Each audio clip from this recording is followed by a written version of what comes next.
Assalamualaikum warahmatullahi wabarakatuh.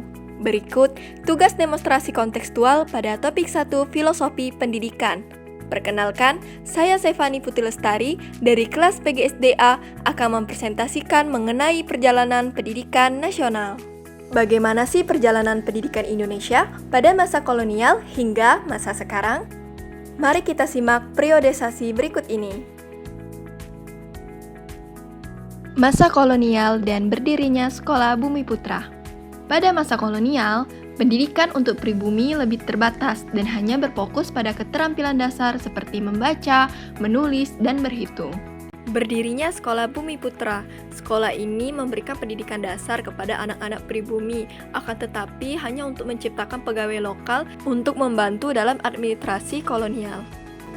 Pendidikan di bawah kolonial ini tidak dirancang untuk memajukan pendidikan secara menyeluruh bagi pribumi, tetapi lebih untuk kepentingan administrasi yang berada di bawah pengawasan kolonial.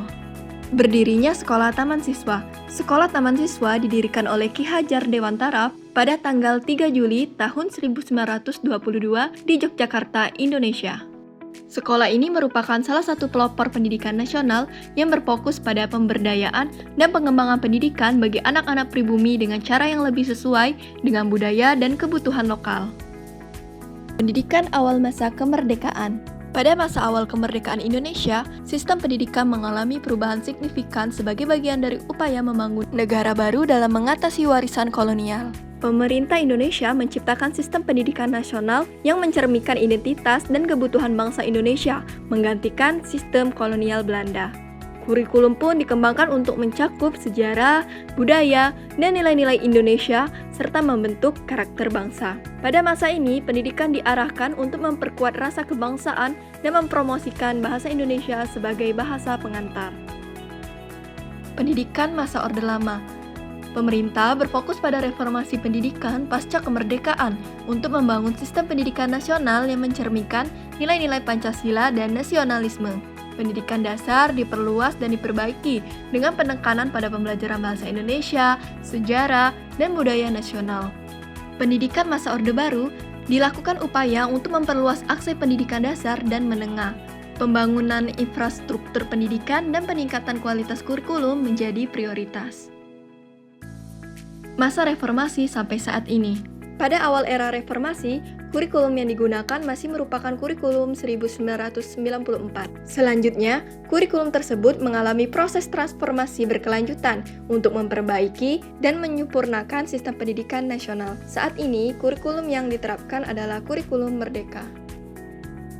Pada bagian ini bisa kita lihat perkembangan kurikulum. Pada awal kemerdekaan, kurikulum mulai mengalami reformasi untuk mencerminkan nilai-nilai Pancasila dan nasionalisme. Selanjutnya, kurikulum pada masa Orde Baru. Kurikulum pada masa ini ditetapkan secara terpusat dengan penekanan pada pengajaran Pancasila dan ideologi negara. Kurikulum reformasi tahun 2004, kurikulum berbasis kompetisi atau KBK yang berfokus pada pencapaian kompetensi dasar yang meliputi pengetahuan, keterampilan, dan sikap. Kurikulum 2006 atau kurikulum tingkat satuan pendidikan yang disingkat dengan KTSP dirancang untuk memberikan fleksibilitas kepada sekolah dalam mengembangkan kurikulum sesuai dengan kebutuhan lokal. Selanjutnya, kurikulum 2013. Fokusnya yaitu penekanan pada pendidikan karakter dan pengembangan sikap, selain pengetahuan dan keterampilan.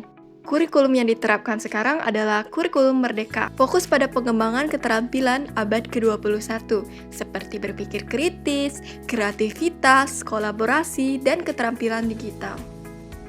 Terima kasih. Wassalamualaikum warahmatullahi wabarakatuh.